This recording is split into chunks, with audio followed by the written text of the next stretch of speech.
కాగా మాజీ మంత్రి అంబటి రాంబాబును వరుస కేసులు వెంటాడుతున్నాయి. ఇప్పటికే 2 కేసులు అరెస్ట్ అయిన ఆయనకు బెయిల్ మంజూరు అయింది. సీఎం దూషించిన కేసులో బెయిల్పై విడుదలయ్యారు. పోలీసులు నిబంధనలకు ఆటంకం కలిగించిన కేసులో బెయిల్ మంజూరైంది. ఈ మేరకు ఆయన జైలు నుంచి విడుదల కావాల్సి ఉంది. ఈ సమయంలో మరో కేసు వెలుగులోకి తమ ఎదుట హాజరుపరచాలని కోర్టు తీర్పు ఇచ్చిన నేపథ్యంలో అంబటి విడుదల కాకుండానే మళ్లీ జైలుకు వెళ్తారని ప్రచారం జరుగుతుంది. దీంతో వైసీపీ శ్రేణులు అంబటి అనుచరుల్లో టెన్షన్ నెలకొంది. ఇదే అంశానికి సంబంధించి అప్డేట్ ఇవ్వడానికి మా ప్రతినిధి సువర్ణబాబు ఫోన్ లైన్లో ఉన్నారు. సువర్ణబాబు, ఏంటి పీటీ వారెంట్ ఇచ్చారు, సంక్రాంతి సంబరాలప్పుడు ఒక కేసు నమోదైంది, ఏంటి అప్డేట్ ఏంటి? మనోజ్, గుంటూరు కోర్టు నుంచి మాజీ మంత్రి అంబటి రాంబాబు ఒకవైపు ఊరట లభించింది అనుకోవచ్చు, మరోవైపు ఆయనకు కొత్త న్యాయ సవాళ్ళు అయితే ఎదురైంది అనుకోవచ్చు. గత ఏడాది నవంబర్ 12న ఏదైతే అంబటి రాంబాబు కేసు గుంటూరు మంజూరు అయితే జరిగిందనమాట. మెడికల్ కాలేజ్ ప్రైవేటీకరణ వ్యతిరేకంగా నిర్వహిస్తున్న ర్యాలీ సందర్భంగా పోలీసు ఆటంకం కలిగించారని కేసు నమోదు జరిగింది. ఈ కేసులో పోలీసులు దాఖలు చేసిన కస్టడీ పిటిషన్ అయితే బెయిల్ ఈ రోజు కొద్దిసేపటి క్రితం అయితే వచ్చింది. అయితే సత్తెనపల్లి సంక్రాంతి సంబరాల్లోకి అంబటి రాంబాబు మరో పీటీ వారెంట్ అయితే జారీ అయింది అనుకోవచ్చు. పెన్షన్ లబ్ధిదారుల నుంచి సుమారు ఒక 200 రూపాయలు మినహాయించి లక్కీ డ్రా టికెట్లు ఇచ్చారని ఆరోపణలు రావడంతో ఈ కేసు గత ప్రభుత్వం హయాంలో నమోదైనట్లయితే తెలుస్తుంది. ఈ వ్యవహారంపై municipal civil court PT warrant జారీ అయినట్లు జరిగింది. అయితే రేపు అంబటి రాంబాబు బెయిల్ మీద రావాల్సింది పోయి రేపు అంబటి రాంబాబు కోర్టులో హాజరు కావాల్సి పోలీసులు అయితే ఏర్పాటు చేశారు. వరుసగా వస్తున్న కేసు పీటీ వారెంట్ల నేపథ్యంలో బెయిల్ వచ్చేటప్పటికీ అంబటి రాంబాబు విడుదల మరింత ఆలస్యమయ్యే అవకాశం ఉన్నట్లు కనిపిస్తుంది. మనోజ్, ఈ పరిణామాలు రాష్ట్ర రాజకీయాలు మరోసారి ఉత్కంఠంగా రేపుతుంది. అయితే రేపు అంబటి రాంబాబు బెయిల్ నుంచి విడుదల కావాల్సి వస్తుందంటే ఈ రోజు అయితే అంబటి రాంబాబు నివాసం దగ్గర అయితే ఒక పండగ కోలాహలంలో ఉందనుకోవచ్చు. అయితే అంబటి రాంబాబు విడుదల కాబోతున్నారని చెప్పేసి అట్లయితే స్వీట్లు మిఠాయిలతోటి ఒక పండుగ వాతావరణంతో క్రాకర్స్ బాంబులు కాల్చి బెయిల్ వచ్చింది అని చెప్పేసి న్యాయం గెలిచింది అనే ఉత్సాహంతో వారి కుటుంబ సభ్యులు ఉండగా ఏదైతే కార్యకర్తల నాయకులు కూడా అంబటి రాంబాబు ఒక పండుగ వాతావరణం నెలకొంది.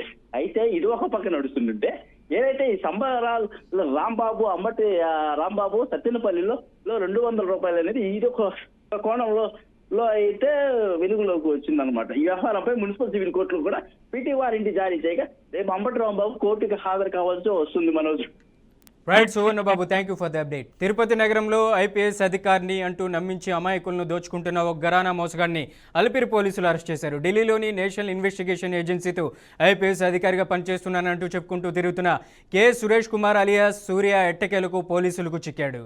నిందితుడు సురేష్ కుమార్ తనను తాను ఉన్నతాధికారిగా పరిచయం చేసుకుంటూ ప్రజలను నమ్మించేవాడు. ఈ క్రమంలో ఒక ర్యాపిడో డ్రైవర్కు ఎరవేశాడు. తిరుపతిలో ప్రభుత్వ ఉద్యోగం ఇప్పిస్తానని నమ్మించి ₹1,50,000 కాజేశాడు. డబ్బులు తీసుకున్న తర్వాత నిందితుడు ముఖం చాటేయడంతో అనుమానం వచ్చిన బాధితుడు అలిపిరి పోలీసులు ఆశ్రయించాడు. ఇక రంగంలోకి దిగిన పోలీసులు సాంకేతిక ఆధారాలతో నిందితుడిని గుర్తించి కటకటాలకి నెట్టారు. ఈ సందర్భంగా అలిపిరి పోలీసులు ప్రజలకు పలు కీలక సూచనలు చేశారు. ప్రభుత్వ ఉద్యోగాల పేరుతో ఎవరైనా డబ్బులు అడిగితే నమ్మవద్దని తెలిపారు. నకిలీ గుర్తింపు కార్డులతో మోసం చేసే వారి పట్ల అప్రమత్తంగా ఉండాలన్నారు. ప్రపంచవ్యాప్తంగా ప్రకంపనలు సృష్టిస్తున్న ఎప్స్టీన్ సెక్స్ కుంభకోణం ఈ వ్యవహారం ఇప్పుడు భారత రాజకీయాల్లో సంచలనంగా మారింది. ఈ అంశాన్ని రాహుల్ గాంధీ తెరపైకి తెచ్చారు. ప్రధాని నరేంద్ర మోదీ కేంద్ర మంత్రి హర్దీప్ సింగ్ పూరికి ఎప్స్టీన్తో సంబంధాలు ఉన్నాయని, ఆ పత్రాలతో మోదీ పేరు ఉందంటూ రాహుల్ గాంధీ తీవ్ర ఆరోపణలు చేశారు. దీనిపై ప్రధాని వివరణ ఇవ్వాలని డిమాండ్ చేయడంతో పాటు కేంద్ర మంత్రి హర్దీప్ సింగ్ పూరికి కూడా ఎప్స్టీన్తో పరిచయాలు ఉన్నాయని రాహుల్ చెప్పుకొచ్చారు.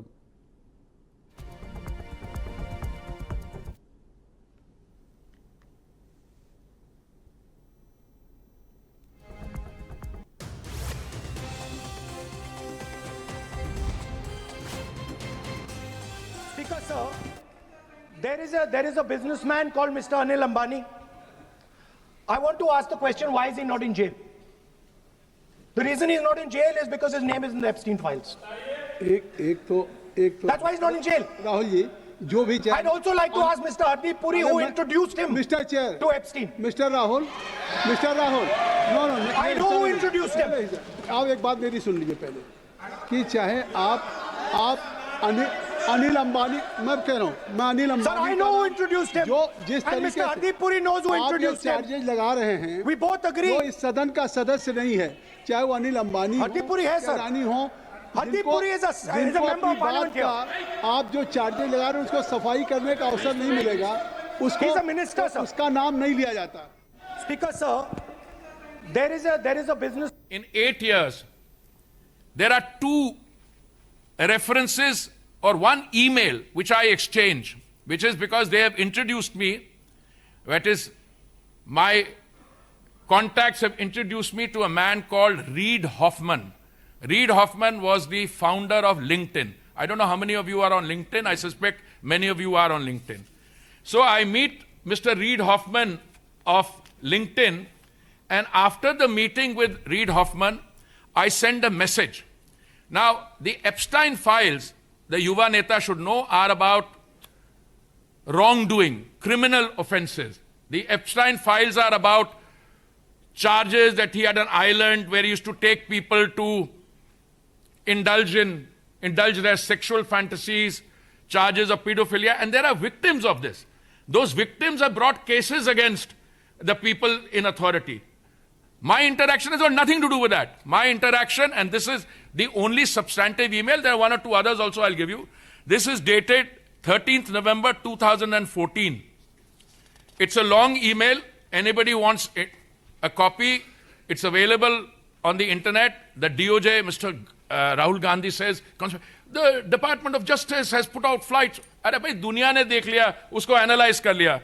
What am I telling Mr. Reid Hoffman on an email which Rahul Gandhi ఆరోపణలపై కేంద్ర మంత్రి హర్దీప్ సింగ్ పూరి తీవ్రంగా స్పందించారు. తనపై చేసిన ఆరోపణలు ఆయన పూర్తిగా తోసిపుచ్చారు. 2010లో తాను ఐక్యరాజ్య సమితిలో భారత రాయబారిగా పనిచేస్తున్నప్పుడు ఒక సామాజిక కార్యక్రమంలో ఎఫ్స్టీన్ను కలిశానని తెలిపారు. ఆ పరిచయం కేవలం వృత్తిపరమైనది, యాదృచ్ఛికమైనది మాత్రమేనని స్పష్టం చేశారు. రాహుల్ గాంధీ ఒక అబద్ధాల కోరు అని, తన కుటుంబ సభ్యులు కాంగ్రెస్ నాయకులకు అంతర్జాతీయంగా ఉన్న అనుమానాస్పద సంబంధాలను దాచుకోవడానికి ఇలాంటి తప్పుడు ఆరోపణలు చేస్తున్నారని పూరి విమర్శించారు. లోక్సభలో ప్రతిపక్ష నేత రాహుల్ గాంధీ చేసిన వ్యాఖ్యలపై దుమారం రేగింది. ఇవాళ సభలో భారత్ యుఎస్ ట్రేడ్ డీల్పై మాట్లాడుతూ సంచలన వ్యాఖ్యలు చేశారు.